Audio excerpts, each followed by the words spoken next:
the theory video. Truly the most accurate and reliable source of content you can find on this platform. Wait, what are you doing? No, don't look at that! Alright, so it's been a little while since my first theory, if you can call it that. However, unlike the last one, which was satire, I think I might actually be onto something. And I know, I'm a little late to the party making a help wanted theory in the big 2025 when we have Secret of the Mimic on the horizon, but I haven't actually really seen anybody talking about the things I'm going to bring up today. And I guess it also is a security breach theory since it ties heavily into patient 46, Gregory, but it is still mostly a help wanted theory, specifically the mobile port. The Princess Quest minigame has been talked to death at this point, and there's not really a lot I can bring to the table on that discussion, so I'm going to be passing over that one. At least mostly. But there's a lot of things to discuss about the mobile port that I haven't really seen any discussion about. Most notably, the differences between the mobile port and the standard version of the game. If you haven't already played the mobile port, you probably wouldn't know that there's a lot of cut content between that and the standard version of Help Wanted. And from a gameplay perspective, all that really means is that they had to shrink down the game so that it could run on little Timmy's hand-me-down iPhone without blowing up an entire neighborhood. But I think that there could be lore implications behind these cuts as well. By now, most of my non-existent audience is probably sitting there like, please get on with the video, my attention span's been rotted by TikTok. So by now, my options are either to start jingling keys in front of all your faces to keep your attention on me, or to just get on with the interesting part of the video. I think you know which one I'm gonna pick. Keys, baby! So, Gregory. What's up with him, right? Throughout the main story of Security Breach, this little scrawny 12-year-old child beats the ever-loving shit out of 3 fully sized, several hundred-pound animatronic mascots. Maybe 4 if you count Burn Trap. This has led part of the community to theorize that Gregory isn't really a child at all, but actually an animatronic. I don't really agree with that idea, and we'll get into that pretty soon.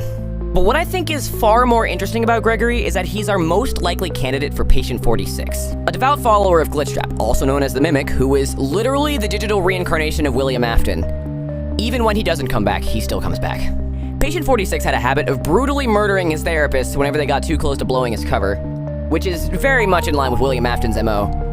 But then by the time we get to Security Breach, Gregory's been freed from the Mimic's control and is doing everything he can to stop him, even teaming up with Vanessa, aka Vanny, to do it. Now, Vanny is a whole can of worms in and of herself, which I could never even hope to decipher. Like, what's the deal with the rooftop ending? Why do we see one Vanny dead on the ground, but then we see another one watching from the burning rooftop above?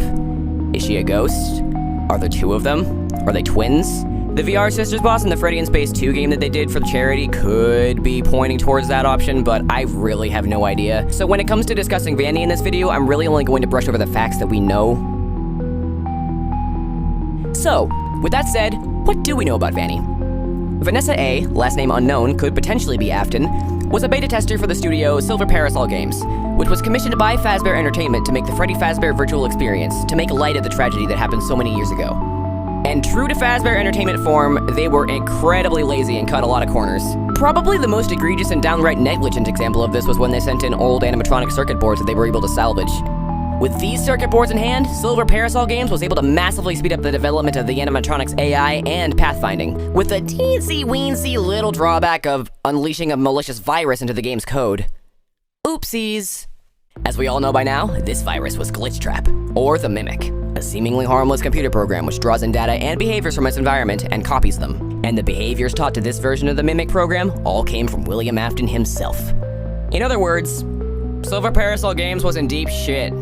This digital reincarnation of Afton ran amok inside the code of the beta build, and had the power to corrupt the beta testers and bend them to his will. This is exactly what happened to Vanessa. This is the event that led her to don the mask, to take on the mantle and continue Afton's legacy of bloodshed and tragedy. This was the event that created Vanny.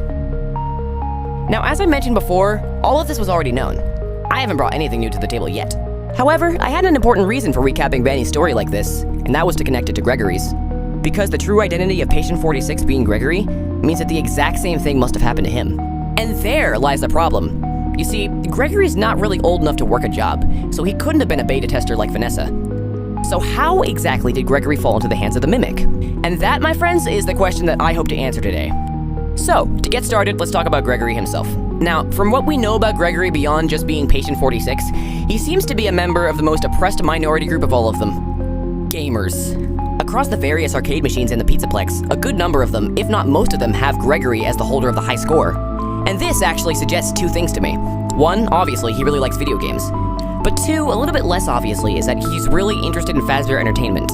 And this isn't even the only piece of evidence that suggests Gregory is a Fazbro. Close to the beginning of the game, Gregory opens a prize box and gets a Mr. Hippo fridge magnet, and knows who Mr. Hippo is. And knows who Mr. Hippo is. Need I say more? So now we've established that Gregory both really likes video games and is a Fazbear fan. With this point made, let's go back over to Help Wanted, the main focus of today's theory. So as we mentioned before, Silver Parasol was in a bit of a pickle with their glitch trap problem. Not only was he proving troublesome to delete, much like Afton himself, he kept coming back every single time, but the beta testers that laid eyes upon him, like Vanessa and Jeremy, soon started to display strange behaviors not long afterward. And if all that wasn't bad enough, Glitchtrap was also known to reenact some very incriminating parts of Fazbear Entertainment's murky history. Need I remind you that this game was meant to be a massive PR stunt to cover up the worst parts of Fazbear Entertainment's history. Their first solution was to try to contain him, but as we see in Help Wanted, this idea wasn't exactly the most effective one. At this point, you're probably all collectively scratching your heads and wondering what exactly it is I'm getting at here. Well, think back to the beginning, when I mentioned the Help Wanted mobile port. What do we see in that game? Or rather, what don't we see? Glitchtrap. In the mobile port of Help Wanted, Glitchtrap is entirely absent, along with some other content, most notably, Springtrap. Now, it's heavily implied that the Springtrap circuit boards are the ones that brought the Mimic program into the beta build in the first place. Maybe the developers saw the two yellow rabbits that were in their game and went, Now, the absence of both Springtrap and Glitchtrap are interesting enough on their own. But there are some other cuts that I think really tie this all together. Namely, the tapes and the coins, which are intrinsically linked to Glitchtrap, and most damning of all, the mere mention of it being a beta build. Gone. The entire plot point of you playing as a beta tester is absent from the mobile port. This isn't the beta build anymore. This is the full version of the game that was released to the public. Silver Parasol must have been desperate to get it finished so that they could turn a profit. I mean, dealing with Glitchtrap for so long had to have taken up a lot of time. They were probably running out of options by then. I believe that they were so desperate that they were willing to purge any files they thought might have been related to Glitchtrap, so that this time when they deleted him, it'd be permanent. And you know what? Their plan worked. Or at least they thought it did. I'll get to that soon. But despite their supposed success, it wasn't without consequence. Removing all that content from the game left it in a really buggy state, which you still see in the mobile port. Objects and textures that were totally fine in the standard version of Help Wanted bug and twitch out in the mobile version. Now obviously these aren't real glitches, they were graphics that were intentionally placed by Steel Wool, which means that they're significant, right? Of course, claiming that these glitches are the result of Springtrap's removal from the game is a pretty big logical leap, especially without any evidence to back it up. But I do have evidence to back it up. Look no further than... oh boy. The Springtrap Mpreg story. Yay! The reason I bring up Into the Flesh is because it's a very similar premise to Help Wanted. Our protagonist, Matt, who is a total piece of shit by the way, is tasked with beta testing an upcoming VR game. Sound familiar? The game, according to the book, drops the player in a maze and tasks them with surviving the dreaded, the infamous Mr. Hugs. And no, it's Springtrap. Anyways, unlike our favorite boy Gregory, this total loser Matt suffers from something I like to call a skill issue. While testing the game, Matt gets utterly mogged by Springtrap enough times for him to get so pissed off that he takes out all his rage from not only losing, but also from all his failed relationships on Springtrap. So in other words, he's an incel. Matt's vindictive revenge against the digital Springtrap is exactly the thing I wanted to bring up. Because when he essentially killed the digital Springtrap, he inadvertently caused a ton of glitches into the game he was working on. And then he also gets impregnated by Springtrap and bears his child. Thank God this isn't canon. Ignoring those questionable narrative decisions, what do we have left? Springtrap gets removed from the beta build of the game, and as a result, a whole host of glitches begin popping up. And I believe that this directly parallels what we see happening with Help Wanted and its mobile port. And with that, everything starts to fall into place. Thinking that they had vanquished Glitchtrap, Silver Parasol released a game to the public. Only, Glitchtrap wasn't gone. Not entirely. You see, there is one place that we see Glitchtrap in the mobile version of Help Wanted. The Princess Quest minigame. This game was actually the debut of the Princess Quest minigame, and it's only become more important to the story since then. And I think that the Princess Quest minigame actually explains how the Mimic got his hands on Gregory. I believe that Glitchtrap fled into the Princess Quest minigame, and the developers, seeing that Glitchtrap was gone, assumed that their plan worked and didn't pursue it any further. Now, I'm not sure if Glitchtrap was hiding inside every copy of the game, or just the one that Gregory got his hands on. But I think that the most likely option is that it was just Gregory's, considering that we don't see a whole ton of these Glitchtrap followers running around. And as we've established, Gregory both loves video games and everything to do with Fazbear Entertainment. So when this game dropped, he must have been ecstatic, and I bet he couldn't wait to get his grubby little hands on a copy. And once he did, and booted it up, he got a little bit more than he was expecting, and fell into the clutches of the Mimic, becoming Patient 46. If you got this far, thanks so much for watching. I've never actually really done a theory this long before. I've attempted, but I've never managed to pull one together that was long enough to make it to a video. So I'm really proud of myself for managing to do this, and I really hope you enjoyed it. If you have anything to add, or a rebuttal to make, or hell, a full debunk if you think that everything I've said is wrong, in which case, fuck you.